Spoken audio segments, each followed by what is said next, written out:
Provérbios 1, 23 está escrito assim: convertei-vos pela minha repreensão, eis que abundantemente derramarei sobre vós meu espírito, e vos farei saber as minhas palavras. Vou ler mais uma vez. Convertei-vos pela minha repreensão, eis que abundantemente derramarei sobre vós meu espírito, e vos farei saber as minhas palavras. Somente até aqui. O Senhor nosso Deus quer que todo o seu povo seja cheio do seu Espírito, da sua presença. O nosso Deus quer que todo o seu povo tenha conhecimento da sua palavra, tenha sabedoria e ande com Ele. Quem anda com Deus, quem anda cheio do Espírito Santo, quem tem conhecimento da palavra dEle, meu irmão, vive uma vida abençoada, e Deus tem essa vida para você. Você crê nisso? Crê também que o Senhor vai falar conosco? Então, por gentileza, coloque tua Bíblia sobre o teu assento. Vamos dar para o Senhor e para a sua palavra a melhor salva de palmas que você já deu. Feche os seus olhos, vá aplaudindo, vá glorificando. Senhor nosso Deus e Pai, Deus bendito, santo, amado e todo-poderoso, a tua igreja te aplaude, te glorifica. Abre os céus agora e receba o louvor da tua igreja. E por essa mesma abertura, vai derramando agora a tua graça, a tua bênção, a tua virtude e o teu poder. Ninguém veio aqui ouvir o homem falar, o homem não tem nada a dizer, todos viemos ouvir a tua voz, a tua palavra. Tome agora os lábios do pregador, a boca do mensageiro, que eu diminua, o Senhor cresça, remova toda barreira, todo obstáculo, e envie a tua palavra com poder e autoridade, e que a tua palavra agora vá e produza o resultado para qual está sendo enviada, em nome do Senhor Jesus. Diga amém, Senhor. Tome o teu assento, por gentileza, pode se assentar, mas preste muita atenção, não se distraia. Se você trouxe caneta e papel, tome nota de tudo o que vai ouvir e aprender, amém? Muito bem, o livro de Provérbios, amados, é um livro que traz a sabedoria prática, a sabedoria aplicada no dia a dia, não é? Embora a maioria aqui do texto de Provérbios seja de Salomão, tem outros textos, né, de outras pessoas também inspirados pelo Espírito Santo, como lá o rei Lemuel, o rei Agur, né, como os servos de Ezequias, capítulo 25 em diante. Mas muito bem, aqui, não é, nos capítulos 1 a 9 fala muito da sabedoria. Aliás, o propósito do livro é esse, não é? O versículo 1, vamos ler Provérbios 1, verso 1, começa dizendo: Provérbios de Salomão, filho de Davi, rei de Israel, para se conhecer a sabedoria e a instrução, para se entender as palavras da prudência, para se receber a instrução do entendimento, a justiça, o juízo e a equidade, para dar aos simples prudência e aos jovens conhecimento e bom senso, para o sábio ouvir e crescer em sabedoria, e o instruído adquirir sábios conselhos, para entender provérbios e a sua interpretação, como também as palavras dos sábios e o seu entendimento. Amém? Até aqui. Então, o livro todo fala de sabedoria, mas não a sabedoria humana, uma sabedoria adquirida. Por exemplo, quando você conversa com alguém, mesmo que não seja, não tenha entregue a vida a Jesus, mas é uma pessoa idosa, por exemplo, ela vai ter sabedoria de vida, daquilo que ela viveu, daquilo que ela aprendeu. A sabedoria, conhecimento que se adquire através de estudo, de curso, só que não é essa tratada aqui. Aqui se trata da sabedoria que vem de Deus, que vem do Todo-Poderoso. E o texto traz conselhos de aplicação prática. Nós lemos o versículo 23, o primeiro conselho, desse versículo é: convertei-vos pela minha repreensão, pela minha exortação. O converter é mudar de rota, é mudar de caminho, é voltar para o caminho certo.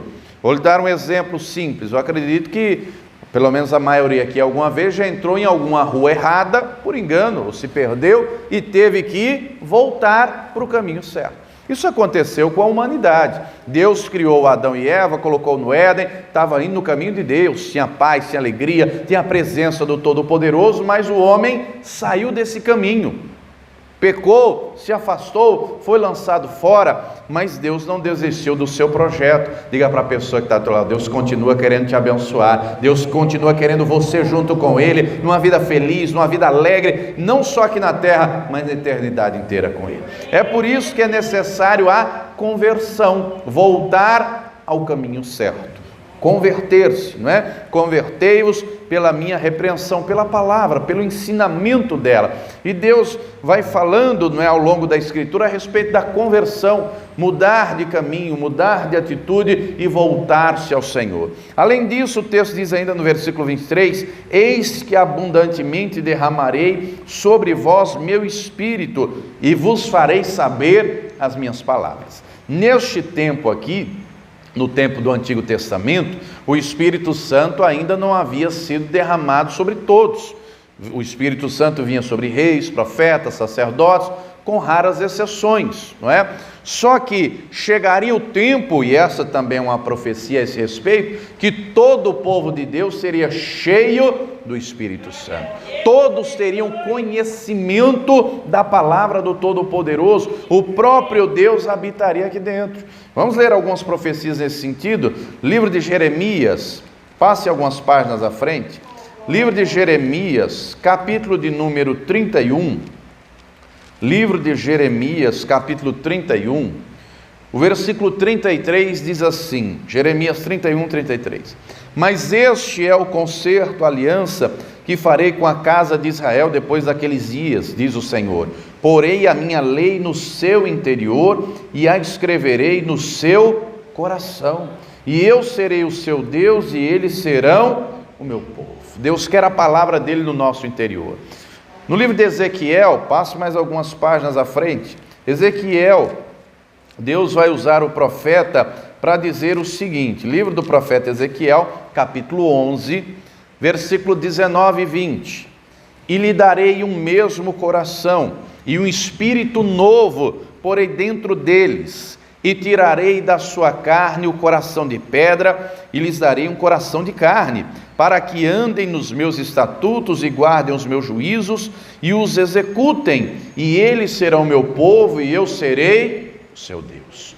Para compreendermos a palavra, para andarmos por ela, para sermos guiados por ela, nós precisamos do Espírito Santo em nós.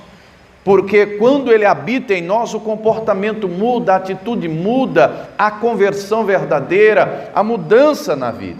E um exemplo disso, já no tempo do Novo Testamento, vamos em Lucas 22, dos 12 discípulos, não é? Um se destacava pela sua impulsividade, não é? Um se destacava, estava sempre aparecendo, e era o Pedro. O Senhor Jesus aqui está praticamente na reta final antes da crucificação. Lucas 22, 31, está escrito o seguinte: disse também o Senhor: Simão, Simão, eis que Satanás os pediu para vos cirandar como trigo, mas eu roguei por ti, para que a tua fé não desfaleça. Preste atenção nessa parte final. E tu, quando te converteres, confirma a teus irmãos. E ele lhe disse: Senhor, estou pronto para ir contigo até a prisão e a morte. Mas ele disse: digo-te, Pedro, que não cantará hoje o galo antes que 3 vezes negues que me conheces. Jesus deixa claro: quando te converteres.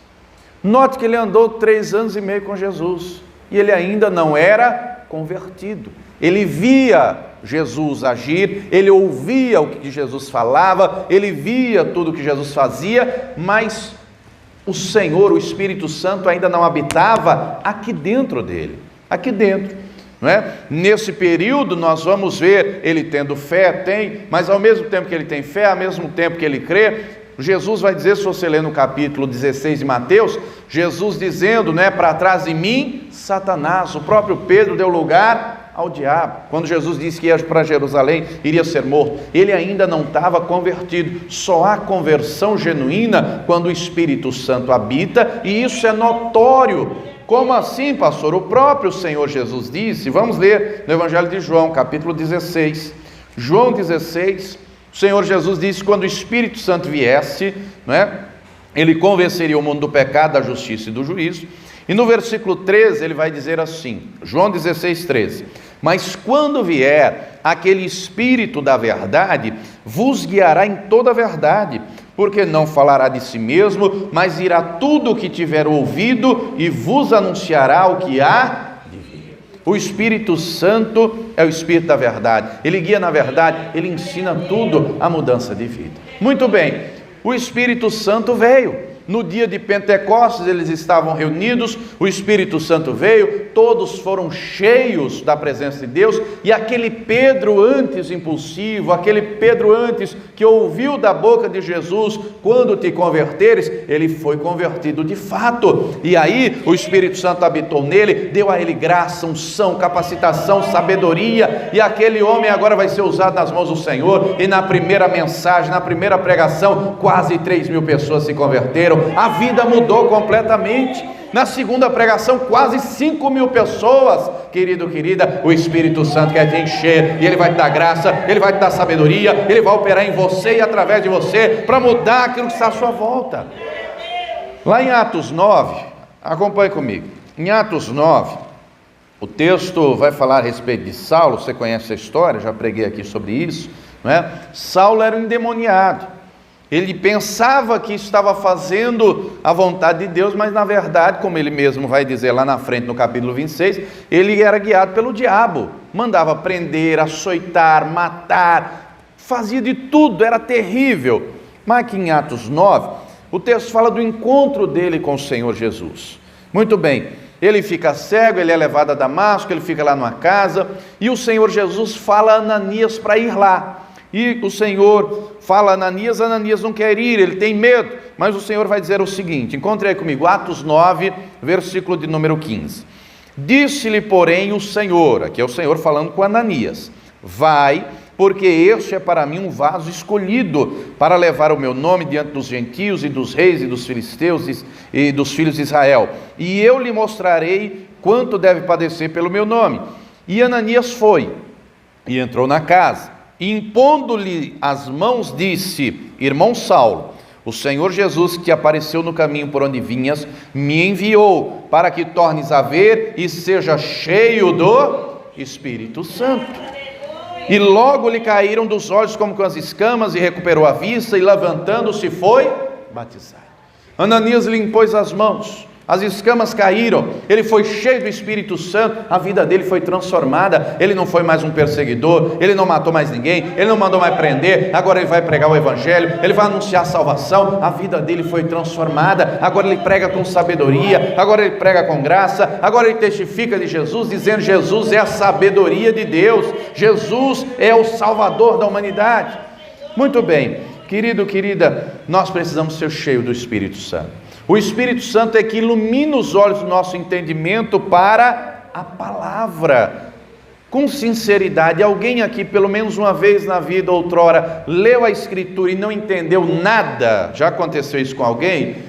Porque a Bíblia é o único livro do mundo que, para entender, você tem que ler com o autor, você tem que ler com o Espírito Santo. Quando você está com o Espírito Santo, você lê, a palavra entra no coração, porque ela é viva, ela é eficaz. Você pode estar triste, a palavra te alegra. Você pode estar fraco, ela te fortalece, porque o Espírito Santo, o próprio Deus, foi quem escreveu e inspirou essa palavra. Quando você está fraco, vem a palavra e te fortalece. O próprio Senhor testifica aqui dentro. Lá na carta aos Hebreus, o texto diz de maneira clara, vamos lá, Hebreus 4:12. Hebreus capítulo 4, versículo de número 12, está escrito assim: porque a palavra de Deus é viva e eficaz, e mais penetrante do que qualquer espada de 2 gumes, e penetra até a divisão da alma e do espírito, e das juntas e medulas, e é apta para discernir os pensamentos e intenções do coração. Essa palavra é viva. Por que que essa palavra é viva? Porque o próprio Deus foi quem a inspirou, e o próprio Deus testifica no coração. Essa palavra é minha. Quando a palavra vem, meu irmão, você pode estar triste, a palavra te alegra. Você pode estar caído, cabisbaixo, ela te levanta e te fortalece. Você pode estar desanimado, pensando em recuar, em desistir, aí veio o Senhor e traz a palavra dizendo: foi eu que te chamei, foi eu que te escolhi, você não vai desistir coisa nenhuma, eu sou contigo. Aí a palavra levanta, fortalece, porque ela dá vida. O próprio Senhor Jesus disse, vamos ler João 6,63, O próprio Senhor Jesus disse, vamos ler aqui, Evangelho de João, capítulo 6, no versículo 63, o Senhor Jesus disse o seguinte: o Espírito é o que vivifica, a carne para nada aproveita. As palavras que vos disse são Espírito e vida. Olha só, o Espírito é o que dá vida, o Espírito Santo.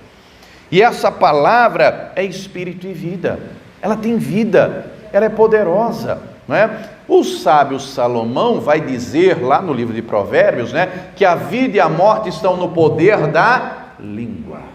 Enquanto o diabo usa a palavra, fala, o que sai da boca dele para matar, roubar, destruir, colocar a pessoa para baixo, desanimar, o Espírito Santo emprega a palavra para nos levantar, para nos fortalecer, para nos abençoar. E Ele age na nossa vida e nos dá sabedoria para resolver as coisas da vida. Querido, espiritualmente falando, Deus Ele não diminui as lutas, Ele não diminui as aflições, os problemas, Ele aumenta a nossa força, Ele nos fortalece mais, Ele nos dá mais graça, Ele nos dá mais sabedoria. Quem está entendendo, diga amém. E nós vamos ver alguns exemplos disso. Gente revestida do Espírito Santo, o Espírito Santo encheu, deu sabedoria e mudou uma realidade, mudou um problema, uma situação que era difícil se transformou em bênção. Quer ver um exemplo claro disso? Abre comigo no livro de Gênesis, Gênesis 41. Enquanto você encontra aí Gênesis 41, é fácil de achar o primeiro livro. Eu vou ler a partir do versículo 37, mas enquanto você encontra, Gênesis 41, 37, vou fazer um resumo rápido a largas passadas. O José era filho do Jacó, Israel, e Israel amava José, não é? Fez para ele uma túnica colorida, os seus irmãos invejavam, o José vai ter um sonho, não é? Conta para os irmãos vão ficar com raiva dele, com mais inveja, ele tem um segundo sonho, ele conta também, vão ficar com inveja dele, e aí ele vem para ver onde os irmãos estão acampando, os irmãos pegam ele e lançam numa cova. Depois vendem o José como escravo. O José é levado para o Egito. Ele vai ser vendido para o chefe da guarda do Egito, Potifar. Mas o texto diz que Deus era com ele. Ele lá na casa do Potifar, como escravo, ele começa a trabalhar. E ele vai desempenhando bem a sua função. O texto diz que Deus era com ele. Querido, você pode estar passando um momento difícil, mas saiba, Deus é com você. Ele não deixou você, não murmure, não reclame, acredite, Deus está com você. Aquele que leva a preciosa semente andando e chorando, voltará sem dúvida com os seus molhos. Não reclame, nem murmure, Deus está contigo. O que chama a atenção na história do José é que em nenhum momento ele murmura, em nenhum momento ele reclama. Ele foi vendido como escravo, Deus estava com ele. Aí Deus vai abençoando, prosperando a casa de Potifar por amor a José. Muito bem, a mulher do Potifar prepara a armadilha, a cilada, a usada pelo diabo. Ela diz: vem cá, se deite comigo. E ele, coisa nenhuma, ele tem temor de Deus, ele guarda a palavra no coração. Embora não havia palavra escrita, ele havia ouvido falar pelo pai, pelo avô, pelo bisavô do Deus de Israel, que andou na presença de Deus, que foi fiel, que foi temente. Ele ouviu falar do Abraão, do Isaac, do próprio pai, e ele guarda essa fidelidade no seu coração. Quando a mulher lhe propõe, ele diz: eu não posso pecar contra Deus e contra teu marido. Por conta disso, vai ser lançado injustamente na cadeia, na prisão, mas Deus estava com ele. Muito bem, vão ser presos o copeiro e o padeiro do rei. Você conhece a história, não é? Um vai ser solto, outro enforcado. Ele está lá preso, o copeiro não lembrou dele, mas Deus lembrou dele. Querido, querida, talvez o seu familiar não lembre de você, talvez o seu marido, a sua esposa, o seu patrão, mas Deus lembra de você. Ele não esquece de você, não, ele lembra de você. Deus então faz o faraó ter sonhos. Você conhece a história, né? Vacas gordas, vacas magras, espigas gordas, espigas magras. Muito bem, aí é a oportunidade que Deus age para mudar a vida do José. Aí o copeiro diz: olha, faraó, lembra lá quando tentaram lhe envenenar, não é? Foi eu e o padeiro na cadeia e descobriu que foi ele, por isso que ele foi executado. Eu voltei aqui à minha função. Lá na cadeia tinha um hebreu, interpretou sonhos, manda trazer ele. Aí mandam trazer o José. O José, com a sabedoria de Deus, interpreta os sonhos, e além de interpretar e dizer o significado, as 7 vacas gordas, as 7 espigas cheias, são 7 anos de fartura, de prosperidade, as 7 vacas magras e as espigas vazias, são 7 anos de escassez, de fome. O José continua dizendo: ó, Faraó, você tem que se prover aí de alguém, de um homem, de um administrador, para durante o tempo de fartura, reunir pelo menos 1/5 para poder se manter no período de escassez, de fome. Quando o Faraó e todo o povo ouve isso, eu resumi só para você entender o que nós vamos ler agora. Gênesis 41, 37. E essa palavra foi boa aos olhos de Faraó e aos olhos de todos os seus servos. E disse Faraó a seus servos: acharíamos um varão como este, em quem haja o Espírito de Deus? Depois disse Faraó a José: pois que Deus se fez saber tudo isso, ninguém há tão entendido e sábio como tu. Porque José estava cheio do Espírito Santo, ele recebeu a sabedoria que vinha de Deus, e a realidade dele foi transformada. Ele vai sair do presídio, ele vai sair da cadeia, ele vai se tornar governador. Deus mudou a história dele. Deus tem poder para mudar a tua história, meu irmão. Você pode estar numa situação difícil, de aperto, de luta, de adversidade, o Espírito Santo vai te encher, ele vai te dar sabedoria, ele vai mudar essa história na tua vida. Quem crê, diga glória a Deus. O Faraó viu: esse daí tem o Espírito de Deus. A vida dele mudou. Um outro exemplo, vamos lá no livro de Esdras. Lá na frente, no livro de Esdras, vamos ver um outro exemplo agora no mesmo sentido. Esdras capítulo 7. Vamos ler a partir do versículo de número 10. O Esdras, pastor, onde é que fica o livro de Esdras? Abra no meio, que é no livro de Salmos, aí você volta para a esquerda. Antes de Salmos, tem o livro de Jó, antes de Jó tem o livro de Esther, antes de Esther, Neemias, antes de Neemias, Esdras. Esdras e o povo estavam na Babilônia. E ele vai buscar a Deus. E diz o versículo 10, encontrou aí? Esdras 7:10. Porque Esdras tinha preparado o seu coração para buscar a lei do Senhor, e para cumprir e para ensinar em Israel os seus estatutos e os seus direitos. Somente até aqui por enquanto. Ele preparou o seu coração. Preparou. Vou lhe perguntar uma coisa. Com sinceridade, alguém aqui, mesmo sabendo fazer bolo, alguma vez já deixou um bolo queimar? Já queimou por algum motivo? Mas você não tinha receita? Como você deixa queimar, hein, irmão Nizete? A senhora deixou queimar um bolo. A senhora, irmão Rose, deixou queimar um bolo. Às vezes você tem a receita, tem tudo, mas acaba, não é? Nós temos a receita da bênção, meu irmão. Qual é a receita da bênção? É meditar na palavra, é se encher do Espírito Santo, é orar, é jejuar, é buscar, é fazer a nossa parte.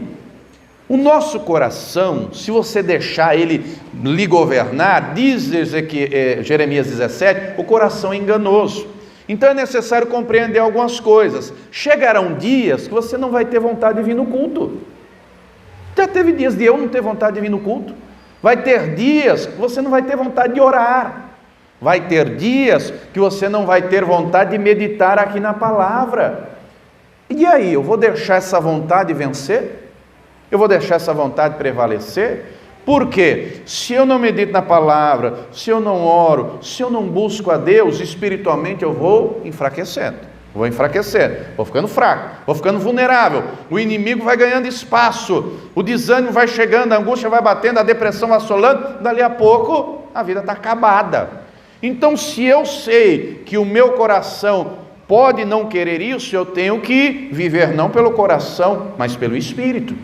E compreender, eu estou sem vontade de ir no culto, eu vou do mesmo jeito, Deus vai falar comigo, Deus vai me levantar, Deus vai me fortalecer. Quantas vezes você já não entrou nessas portas por aqui, triste, desanimado, mas ouviu a palavra e Deus se levantou, e Deus se revigorou, e Deus se fortaleceu? Quantas vezes você já ficou sem vontade de orar, mas orou do mesmo jeito? E ore, mesmo estando sem vontade. Senhor, eu estou aqui, eu não estou com vontade de orar, mas eu preciso orar, eu preciso falar contigo, eu preciso da tua presença, sem ti eu não sou nada, eu dependo de ti, ó Deus. Ora sem vontade. Não está com vontade de estudar a palavra? Estuda sem vontade, mas estuda, mas medita, mas faz, mas busca, prepara, não deixa o coração dominar nem governar. Ele preparou o coração, ele buscou o Senhor. Muito bem, eles estavam na Babilônia, no cativeiro, não como no cativeiro egípcio. No cativeiro egípcio eles eram escravos debaixo de açoite, tendo que fabricar tijolos, carregar pedras, a servidão era dura. Aqui não, era meio que um negócio mais VIP, estava lá na Babilônia, não tinha que fazer serviço forçado, tinha que ficar lá. Mas o Esdras, ele estudava a palavra, e ele compreendeu, analisando a Escritura, aquilo que Deus havia dito lá através de Jeremias. Deixe marcadinho aqui, que nós já voltamos, Jeremias 29, foi isso que o Esdras leu, foi isso que o Esdras entendeu. Vamos ler aqui, dentre várias outras coisas, eu vou ler só um trechinho aqui, Jeremias 29. Jeremias 29, o capítulo todo é uma carta que Deus manda Jeremias escrever à turma que estava lá na Babilônia exilada. Depois você lê, não é, o capítulo inteiro, mas eu quero ler com você a partir do versículo 10. Jeremias 29, 10. Porque assim diz o Senhor, certamente que passados 70 anos na Babilônia, vos visitarei e cumprirei sobre vós a minha boa palavra, tornando-vos a trazer a este lugar, porque eu bem sei os pensamentos que penso de vós, diz o Senhor, pensamentos de paz e não de mal, para vos dar o fim que esperais. Então me invocareis, ireis e orareis a mim, e eu vos ouvirei, e buscar-me-eis e me achareis, quando me buscardes de todo o vosso coração, e serei achado de vós, diz o Senhor, e farei voltar os vossos cativos, e congregar-vos-ei de todas as nações, de todos os lugares, para de onde vos lancei, diz o Senhor, e tornarei a trazê-los ao lugar de onde vos transportei. Ele lê isso, ele entende isso, ele, opa, chegou o tempo, já deu tempo. E ele ora, ele aplica o coração, ele está conhecendo a Escritura, o Espírito Santo está na vida dele, ele entende a palavra, ele entende que a promessa de Deus tem que se cumprir, só que havia um rei, havia alguém lá na Babilônia que tinha autoridade humana sobre a vida dele. Mas acima da autoridade do rei, ele compreende, acima desse rei aqui, Artaxerxes, está o rei dos reis e senhor dos senhores. O rei tinha poder humano ali para falar alguma coisa. É então que ele pede a sabedoria de Deus, o conhecimento de Deus, e ele vai falar com o rei, o Esdras. E ele fala com o rei, e ele vai falar de Deus para o rei, ele vai falar que Deus escolheu Israel, que Deus escolheu Jerusalém, ele vai deixar claro que em Jerusalém havia sido construído um templo, que o Nabucodonosor destruiu, ele vai deixar claro, ó, Ciro, um antecessor seu, já fez um decreto aí, dizendo que com 70 anos já podia retornar, ele vai explicando tudo isso, e ao fim de tudo isso, o rei, vendo, fica boquiaberto. E o Esdras diz assim, a tamanha sabedoria que havia naquele homem, sabedoria que veio de Deus. Então Esdras vai dizer, rei, eu quero voltar para a minha terra. E o rei vai dizer, pode ir, mas eu não quero voltar sozinho, eu quero voltar com o meu povo. E ele vai dizer, todos que quiserem ir com você, podem ir. Ô rei, mas eu não posso voltar de mãos vazias. Eu preciso levar de volta os utensílios da casa do Senhor que foram trazidos para cá. O rei diz, leva tudo. Mas eu vou precisar também de ouro e de prata para reconstruir lá o templo. O rei diz, eu e meus 7 conselheiros vamos ofertar. Mas a jornada é longa, o trajeto é distante, eu vou passar em diversas províncias. E o rei pergunta, como é que nós podemos resolver isso, Esdras? E o Esdras diz, faça uma carta, porque onde eu for eu vou mostrar a sua assinatura. Volte comigo, Esdras 7. A carta foi feita. Vamos ler a carta, é rapidinho. Esdras 7, versículo 11. Esta é, pois, a cópia da carta que o rei Artaxerxes deu ao sacerdote Esdras, o escriba das palavras dos mandamentos do Senhor e dos seus estatutos sobre Israel. Olha a carta. Artaxerxes, rei dos reis, ao sacerdote Esdras, escriba da lei do Deus do céu, paz perfeita. Por mim se decreta que no meu reino, todo aquele do povo de Israel e dos seus sacerdotes e levitas, que quiserem ir contigo a Jerusalém, vá. Porquanto da parte do rei e dos seus 7 conselheiros és mandado para fazeres inquirição em Judá e em Jerusalém, conforme a lei do teu Deus que está na tua mão, e para levares a prata e o ouro que o rei e os seus conselheiros voluntariamente deram ao Deus Israel, cuja habitação está em Jerusalém, e toda a prata e o ouro que achares em toda a província de Babilônia, com as ofertas voluntárias do povo e dos sacerdotes que voluntariamente oferecerem para a casa de seu Deus que está em Jerusalém. Portanto, comprarás com este dinheiro novilhos, carneiros, cordeiros, com as suas ofertas de manjares e as suas libações, e oferece-as sobre o altar da casa do vosso Deus que está em Jerusalém. Também o que a ti e a teus irmãos bem parecer fazerdes do resto da prata e do ouro, o fareis conforme a vontade do vosso Deus. E os utensílios que te foram dados para o serviço da casa de teu Deus, restitui-os perante o Deus de Jerusalém.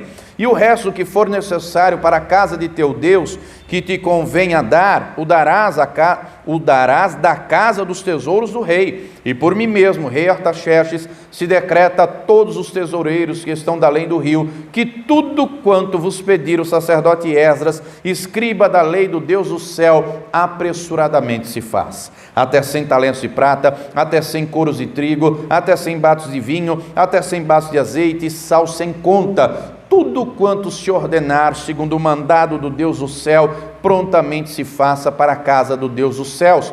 Porque para que haveria grande ira sobre o reino do rei e de seus filhos? Também vos fizemos saber acerca de todos os sacerdotes, levitas, cantores, porteiros, netineus e ministros dessa casa de Deus, que lhes não posso impor nem direito, nem antigo tributo, nem renda. E tu, Esdras, conforme a sabedoria do teu Deus, que está na tua mão, põe regedores e juízes que julguem a todo o povo, que está da além do rio, e a todos os que sabem as leis de teu Deus, e aos que não sabem, as farei saber. E todo aquele que não observar a lei do teu Deus e a lei do rei, logo se faça a justiça dele, quer seja morte, quer degredo, quer multa sobre os seus bens, quer prisão. Somente até aqui.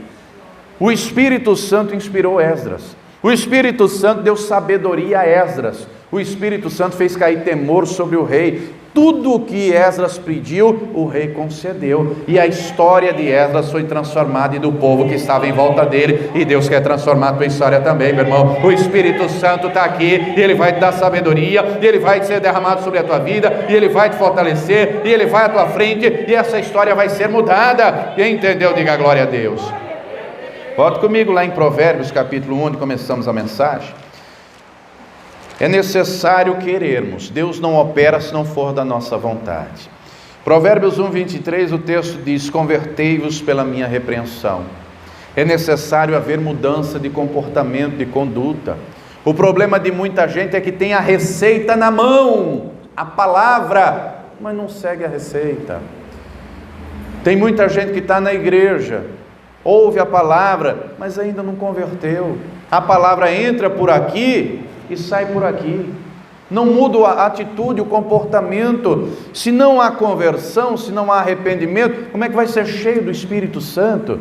Quando há conversão verdadeira, o texto deixa claro: derramarei abundantemente do meu Espírito. O Espírito Santo vem e enche, e o Espírito Santo dá sabedoria, dá conhecimento da palavra do Senhor, e tudo à nossa volta é transformado. Querido, querida, Deus nos quer para Ele. Deus quer que nos entreguemos a Ele, a nossa vida, o nosso coração. Mudar a realidade à nossa volta é um detalhe, e Ele tem poder para fazer, Ele tem poder para abençoar. Ele fez na vida de José, Ele fez na vida de Esdras, e Ele tem poder para fazer na tua vida também.